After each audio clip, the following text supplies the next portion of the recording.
Deux montagnes, deux expériences étranges, un alpiniste confronté à l'inexpliqué. Que cachent vraiment les sommets de Zermatt et du mont Whitney? Découvrez un mystère qui défie la réalité.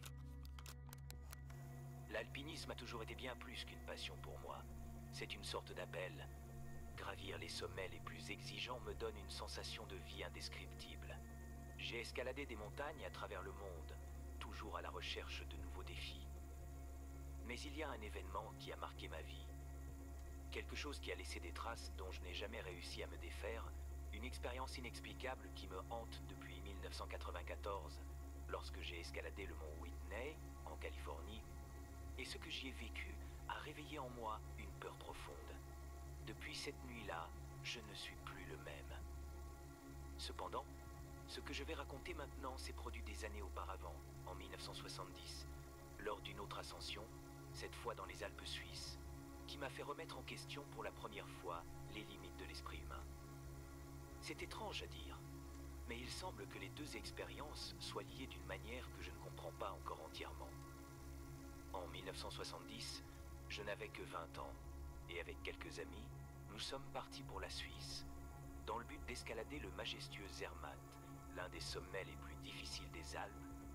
Le climat était glacial, et la neige reflétait la lumière du soleil, créant un paysage presque irréel. Notre groupe, bien que jeune, avait beaucoup d'expérience en aventure extrême. Nous étions toujours prêts pour une bonne montée d'adrénaline.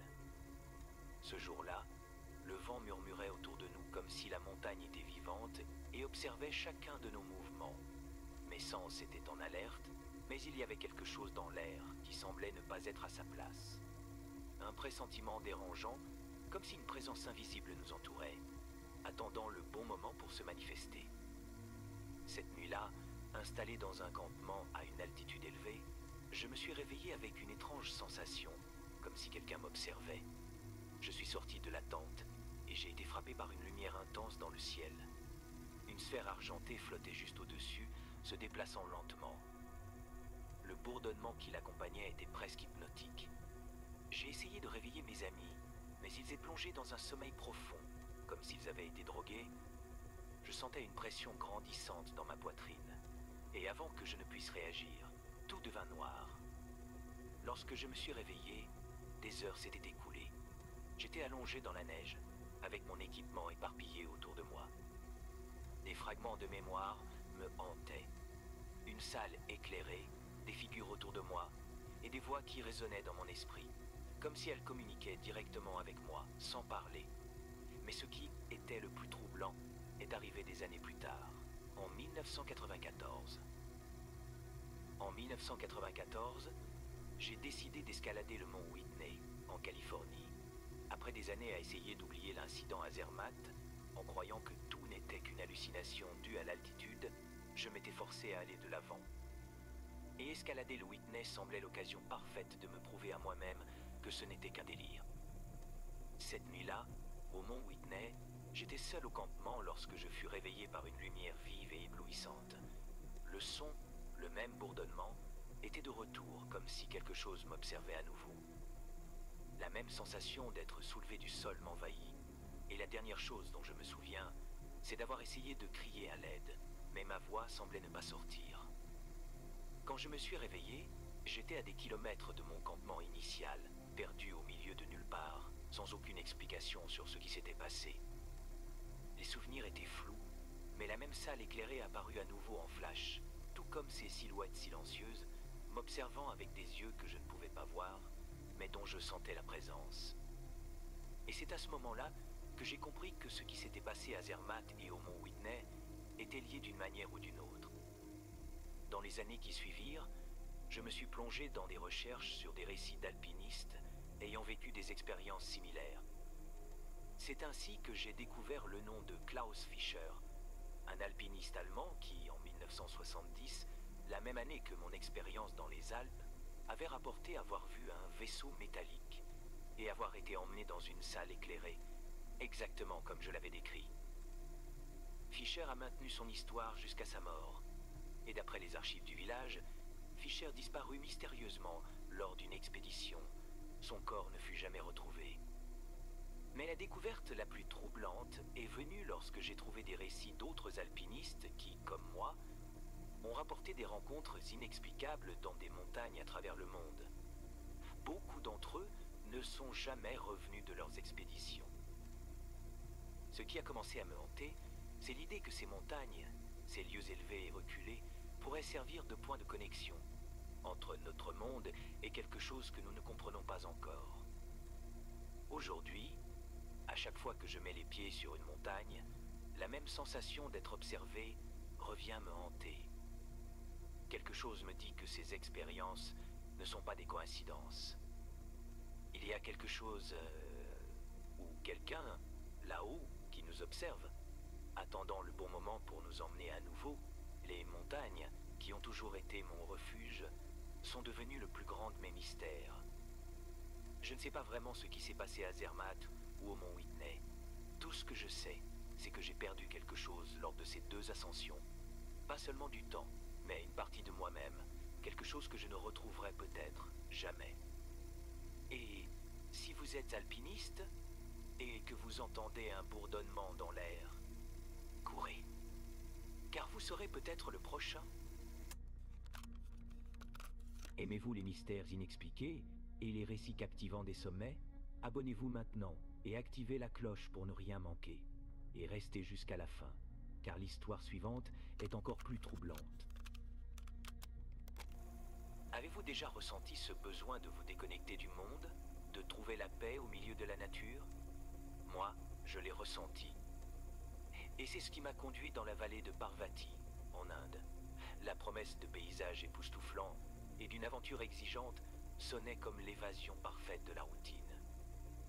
Mais, bien sûr, j'avais entendu les histoires. Disparitions mystérieuses, sentiers traîtres, le genre de choses qu'on pense qui n'arrivent qu'aux autres. Nous étions un petit groupe, juste moi et 2 amis, tous avec un peu d'expérience en trekking. Mais le guide local, un homme déjà marqué par la vie, nous a avertis dès le début. Les montagnes ici ne pardonnent pas les erreurs. Ne vous séparez pas et suivez mes instructions. Il parlait sérieusement. Mais vous savez comment c'est... On était excités, riant, impatients de voir ces paysages à couper le souffle dont tout le monde parlait. Mais cet avertissement résonnait dans ma tête. La marche a commencé tranquillement. Le bruit de nos bottes écrasant la terre humide, l'odeur de la végétation dense mélangée à l'arôme de la terre mouillée par la rosée du matin. Tout était très vivant, mais il y avait un côté sauvage, comme si la vallée nous guettait, observant chaque pas. L'air, à certains moments, semblait plus dense, plus lourd, comme s'il nous mettait à l'épreuve. Au fur et à mesure que nous montions, le chemin devenait plus étroit et plus escarpé, demandant plus de prudence. C'est alors que le temps qui était stable jusque-là a commencé à changer de manière inquiétante. Des nuages sombres ont commencé à se former au loin, et le vent, qui n'était qu'une légère brise, fouettait maintenant nos visages, apportant un malaise palpable. Le brouillard est arrivé soudainement, et en quelques minutes, la visibilité a chuté drastiquement. En regardant devant moi, tout n'était plus qu'une tache blanche et grise, et ce qui semblait être un chemin clair était devenu un labyrinthe d'incertitudes. Le guide s'est arrêté et nous a dit de ne pas perdre notre concentration, car à ce point, le sentier avait une pente dangereuse. Un faux pas, nous avertit-il, et nous pouvions tomber sur des dizaines de mètres. J'ai senti un frisson dans le dos en regardant sur le côté. Le sol sous mes pieds semblait plus instable, comme si la terre était vivante, se mouvant imperceptiblement. L'humidité accumulée rendait tout glissant, et chaque pas était un pari entre la sécurité et le vide. C'est à ce moment-là que je me suis rendu compte que mes amis n'étaient plus à proximité. Le bruit de leurs pas, qui résonnait avec le vent il y a encore quelques minutes, avait disparu. J'ai regardé autour de moi, mais le brouillard engloutissait tout.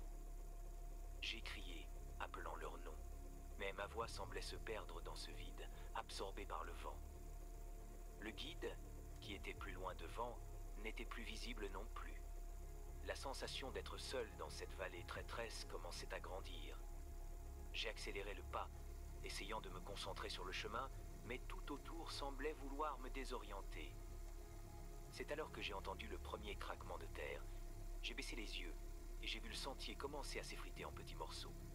La panique m'a envahi. Si je ne partais pas vite, j'allais être le prochain à disparaître, englouti par la montagne. À chaque pas, la terre cédait un peu plus, et le bruit des craquements devenait plus intense, comme si la montagne elle-même s'ouvrait sous mes pieds. Mon souffle devenait plus lourd. L'altitude, combinée à la peur, commençait à m'affecter. Mes poumons semblaient incapables d'aspirer assez d'air, et ma tête tournait. Ce malaise typique des hautes altitudes s'ajoutait maintenant à la sensation que la vallée essayait de me chasser. Soudain, j'ai entendu des pas derrière moi, lents, traînants. Mon cœur s'est emballé. Je pensais que c'étaient mes amis, qu'ils m'avaient retrouvé, mais quand je me suis retourné, rien. Le brouillard était plus épais que jamais, et le bruit des pas continuait. Plus proche, plus net. J'ai senti une main sur mon épaule, mais, en me retournant à nouveau, il n'y avait personne. À partir de ce moment-là, la seule chose à laquelle je pouvais penser était de sortir d'ici le plus vite possible. Les histoires de disparition dans la vallée de Parvati se mélangeaient à ce que je vivais. Et si j'étais l'un de ceux qui ne seraient jamais retrouvés? La sensation d'être observé, que quelque chose me suivait, s'intensifiait. Je savais que je n'étais pas seul, mais ce qui était avec moi n'était pas humain. J'ai couru aussi vite que j'ai pu, mes jambes devenant lourdes, mon souffle haletant, jusqu'à ce que je trébuche et tombe. C'est alors que, soudain, le guide est apparu devant moi. Il m'a relevé sans dire un mot et a pointé le chemin du retour. Ses yeux étaient différents, plus vides, comme s'il savait quelque chose que je ne savais pas. Quand je suis enfin revenu au point de départ, j'ai retrouvé mes amis. Ils m'ont regardé avec surprise, disant que j'avais disparu pendant des heures. Pour moi, il ne s'était écoulé que quelques minutes. Jusqu'à aujourd'hui, je ne sais toujours pas ce qui s'est réellement passé dans cette vallée. Était-ce le climat imprévisible, l'altitude ou autre chose? Ce que je sais, c'est que la vallée de Parvati a une façon de vous tester, de vous embrouiller, de vous faire remettre en question la réalité elle-même. Et parfois, elle prend des gens. Le mystère, c'est pourquoi certains reviennent et d'autres non. N'hésitez pas à partager vos théories en commentaire sur ce qui pourrait réellement se cacher au sommet des montagnes. Prêt pour une autre histoire terrifiante? Je n'ai jamais été une personne intimidée par les hauteurs. La sensation de voir le monde d'en haut, depuis les montagnes, était l'une des rares choses qui me faisait vraiment sentir vivant. C'était comme si l'immensité me rappelait à quel point la vie peut être insignifiante, mais en même temps, combien nos expériences sont pleines de sens. Angel's Landing, dans le parc national de Zion, avait toujours été en tête de ma liste, mais je ne m'attendais pas à ce que cette ascension devienne quelque chose que je n'oublierai jamais, et pas pour les raisons que j'imaginais. Je suis arrivé au parc un après-midi calme d'automne. L'air était frais, et le ciel teinté de nuances dorées et orangées. Quelque chose dans l'air me paraissait plus lourd que d'habitude, peut-être l'expectative, peut-être la fatigue des semaines passées à préparer cette aventure. Angel's Landing était connu pour ses chutes fatales. Je le savais, et d'une certaine manière, cette réputation m'attirait, un défi pour tester mes limites. J'ai monté mon camp près de la base de la dernière montée, la plus traîtresse. Le dénivelé de plus de 300 mètres plongeant dans le vide à ma droite semblait être une présence constante, comme s'il me surveillait. J'ai décidé de passer la nuit là, avant d'affronter la dernière portion au lever du jour. Mais à mesure que la nuit tombait, quelque chose semblait déplacé. Le silence qui enveloppait la montagne était oppressant. Ce n'était pas seulement l'absence de sons d'animaux ou du vent, c'était comme si le monde autour de moi avait été suspendu dans une bulle de quiétude. Et puis, il y a eu les pas. D'abord, je pensais que c'était mes propres pensées qui me jouaient des tours. Vous savez comment c'est quand la fatigue et l'anxiété se mélangent. Mais il continuait, des pas lents, prudents et lourds. Je suis sorti de la tente, essayant de calmer mon esprit, pensant qu'il s'agissait peut-être d'un autre grimpeur qui passait par là. J'ai regardé autour de moi, mais il n'y avait personne. Rien. Juste le précipice profond et la lune, qui commençait à monter, projetant des ombres déformées sur les rochers. Je suis retourné à l'intérieur et j'ai fermé la fermeture éclair de la tente, essayant de me convaincre que tout allait bien. C'est alors que j'ai entendu une voix chuchoter.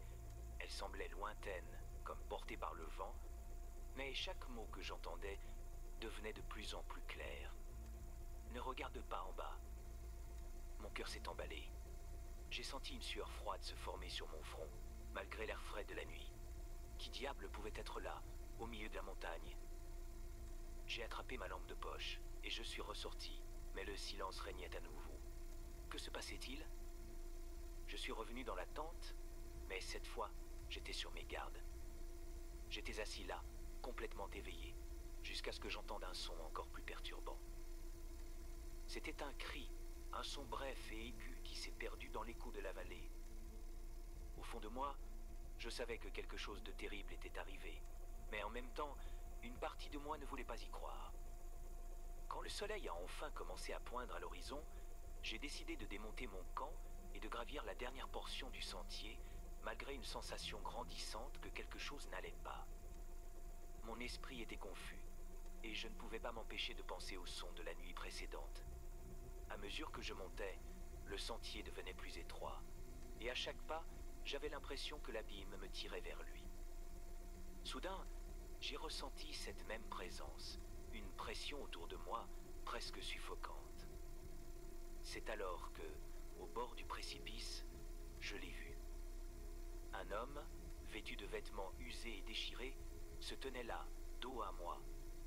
Il semblait hors de propos, comme s'il venait d'une autre époque, et quelque chose en lui n'avait pas de sens.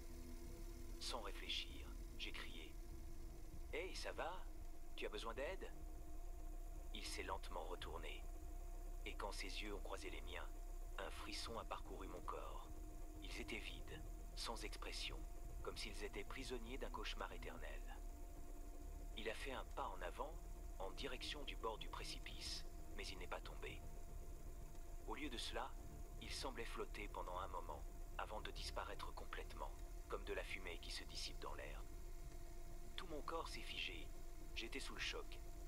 Je suis descendu aussi vite que j'ai pu, sans jamais regarder en arrière. En arrivant au poste d'information du parc, encore sous le choc de ce que j'avais vu, j'ai décrit l'homme à l'un des gardes. Il m'a regardé, avec un mélange de curiosité et de ce qui semblait être de la compréhension. « Ça ressemble à un grimpeur qui est mort ici il y a environ 50 ans, a-t-il dit calmement. Certains disent que son esprit n'a jamais quitté l'endroit. Soudain, tout a pris sens. Les pas, la voix, le cri de la nuit précédente. Ce n'était pas mon esprit qui me jouait des tours. Je n'étais pas seul à Angel's Landing. Cette nuit-là, j'ai croisé quelque chose qui n'appartenait plus à ce monde. Et c'est là que j'ai compris que peut-être cette montagne était plus remplie d'âmes perdues que nous ne pouvions l'imaginer. La légende d'Angel's Landing va bien au-delà des récits de chutes fatales. Peut-être que ceux qui défient les falaises de 300 mètres ne reviennent pas seulement dans leur corps, mais aussi dans leur âme. Et si je devais donner un conseil à quiconque veut défier les montagnes d'Angel's Landing, ce serait celui-ci. La prochaine fois que vous grimpez, en entendant les murmures du vent et des pas qui ne semblent pas être les vôtres, souvenez-vous, certaines présences dans les montagnes sont éternelles. Depuis que j'ai vécu cette expérience, ma perspective sur les histoires mêlant le mystère du surnaturel au terrorisme psychologique a changé, montrant que la frontière entre le réel et l'imaginaire peut être bien mince. Si vous appréciez nos histoires d'horreur psychologique et de mystère, partagez-les avec vos amis et préparez-vous à vivre une expérience encore plus effrayante en Aconcagua. La première fois que j'ai posé les pieds sur les pentes de l'Aconcagua, je ne savais pas que ma vie allait changer à jamais. La montagne la plus haute de l'hémisphère occidental, elle s'élève à 6961 mètres au-dessus du niveau de la mer et se trouve dans la province de Mendoza, en Argentine. L'Aconcagua fait partie de la cordillère des Andes, près de la frontière avec le Chili. Non seulement c'est la plus haute montagne d'Amérique du Sud, mais aussi la plus grande élévation des hémisphères sud et occidental. L'air était raréfié, et chaque respiration exigeait un effort qui me laissait étourdi. Autour de moi, les montagnes se dressaient comme des sentinelles silencieuses, recouvertes d'un manteau de glace qui réfléchissait le soleil dans un spectacle éblouissant. Le froid glacial s'immisçait dans mes vêtements et la sensation d'isolement était palpable. L'odeur de la terre humide se mêlait à celle de la glace fondante, créant un parfum à la fois frais et terrifiant. J'étais là avec un groupe d'alpinistes passionnés, tous impatients de relever le défi que cette majestueuse montagne représentait. Parmi eux, il y avait un homme à la voix contagieuse, qui racontait toujours des histoires sur ses aventures passées. Il y avait aussi une femme, avec un regard intense et profond, qui semblait porter des secrets dans chaque geste. Le groupe était uni, mais l'atmosphère changeait rapidement au fur et à mesure que nous montions. Lors d'une de ces marches, alors que nos pas résonnaient dans la vallée, nous avons trouvé quelque chose qui a fait battre nos cœurs. C'était un appareil photo ancien, recouvert de glace et de saleté, abandonné au milieu des pierres et de la neige. La première chose à laquelle j'ai pensé était son histoire, et, en tant qu'amateur de mystère, je n'ai pas pu m'empêcher de ressentir qu'il y avait quelque chose de plus derrière cette découverte. J'ai demandé aux autres s'ils reconnaissaient l'appareil photo, mais tout le monde a secoué la tête. La curiosité m'a envahi. Le guide, un homme expérimenté, a regardé l'appareil photo avec un mélange de crainte et de respect. Il a parlé de Janet Johnson, une alpiniste disparue lors d'une expédition en 1973, et de la façon dont son histoire a toujours été entourée de mystères et de tragédies. Janet était une alpiniste talentueuse, admirée pour ses exploits, mais sa dernière expédition l'a conduite à disparaître sans laisser de traces. J'ai ressenti une vague d'émotion, mélangée à un frisson qui a parcouru mon échine. On dit que, pendant son ascension, des choses étranges ont commencé à se produire, a continué le guide en regardant l'horizon comme s'il essayait de deviner les fantômes du passé. Cette montagne est pleine de secrets. Ce n'est pas étonnant qu'après la disparition de Janet, beaucoup aient renoncé à escalader ici. Le froid s'est intensifié et un vent glacial a soufflé sur les pentes, nous faisant frissonner. La sensation que quelque chose n'allait pas s'est installée dans nos cœurs. Nous avons pris l'appareil photo et l'avons emporté avec nous, impatients de découvrir ce qu'il pouvait contenir. Le problème était qu'à l'époque, les photos étaient prises sur des films qui devaient être développés, ce qui signifiait que nous ne saurions pas ce que l'appareil photo renfermait avant de revenir à la civilisation. Au fur et à mesure que nous poursuivions notre route, l'atmosphère changeait rapidement. Le ciel s'est couvert et une épaisse brume a commencé à envelopper la montagne, créant une ambiance oppressante. Le groupe, auparavant uni et enthousiaste, échangeait maintenant des regards inquiets. J'étais envahi par une paranoïa croissante. Quelque chose semblait nous observer comme si la montagne elle-même surveillait notre progression. Lors d'une nuit particulièrement sombre, alors que nous campions sous la faible lumière du feu de camp, le guide a décidé de raconter davantage l'histoire de Janet. Il a décrit les derniers moments de son expédition, où les tensions montaient entre les alpinistes, entraînant des disputes et des malentendus. Les voix de notre groupe se sont tues à mesure qu'il parlait de la nuit fatidique, lorsque tout est devenu silencieux, et que les alpinistes se sont réveillés pour découvrir que Janet avait disparu sans laisser de traces.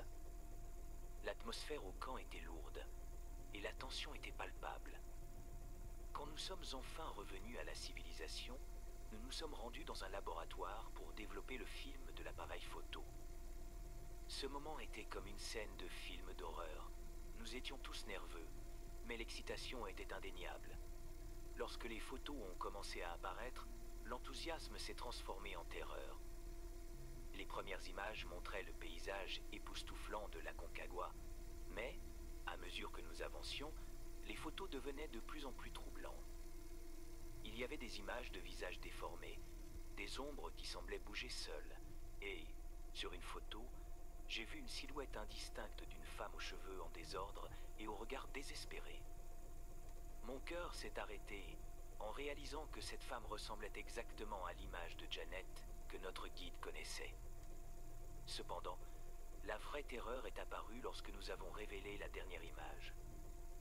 C'était une photo de notre groupe, prise lors d'une nuit où nous étions ensemble sur la montagne, mais en arrière-plan, par parmi les ombres, se tenait la silhouette d'une figure haute et pâle, avec une expression de douleur et de désespoir. Cette image a provoqué une vague de désespoir et de confusion parmi nous. Le guide a regardé la photo avec un regard pâle, et nous sommes tous restés silencieux, réalisant que l'appareil photo n'avait pas seulement conservé les souvenirs de Janet, mais aussi un avertissement sombre. Dans le climax de l'horreur, j'ai compris que nous n'étions pas seulement en train d'explorer les montagnes. Nous faisions partie de quelque chose de beaucoup plus grand et de plus perturbant. La sensation de paranoïa s'est intensifiée, et j'ai réalisé que la montagne nous mettait à l'épreuve, comme si elle révélait ses secrets un à un. Et, alors que je regardais la photo, la seule certitude que j'avais était que la véritable histoire de Janet Johnson n'était pas encore terminée. La conclusion de l'histoire était amère. Le groupe s'est dissous, chacun suivant son chemin, portant avec lui le poids de l'expérience. Mais je n'ai jamais oublié ce regard pâle sur la photo, et une partie de moi a toujours cru que Janet était encore là, dans les montagnes, attendant que quelqu'un découvre la vérité. L'appareil photo n'était qu'un objet, mais ce qu'il révélait était une invitation à la terreur qui va au-delà de la mort. À la fin, j'ai compris que ce qui était en jeu n'était pas seulement les vies qui ont été perdues, mais aussi l'essence de la peur et de l'exploration. Et maintenant, en me souvenant de cette expédition, une seule question résonne dans mon esprit. Jusqu'où iriez-vous pour découvrir la vérité ? Prêt à vivre une expérience de terreur inoubliable ? Abonnez-vous à notre chaîne pour ne pas rater nos prochaines explorations de mystères troublants. Si vous avez une histoire effrayante à partager, n'hésitez pas à nous écrire par email. Votre anonymat sera respecté. Rejoignez notre communauté d'aventuriers du mystère et embarquez pour un voyage captivant qui fera battre votre cœur et vous laissera en éveil la nuit.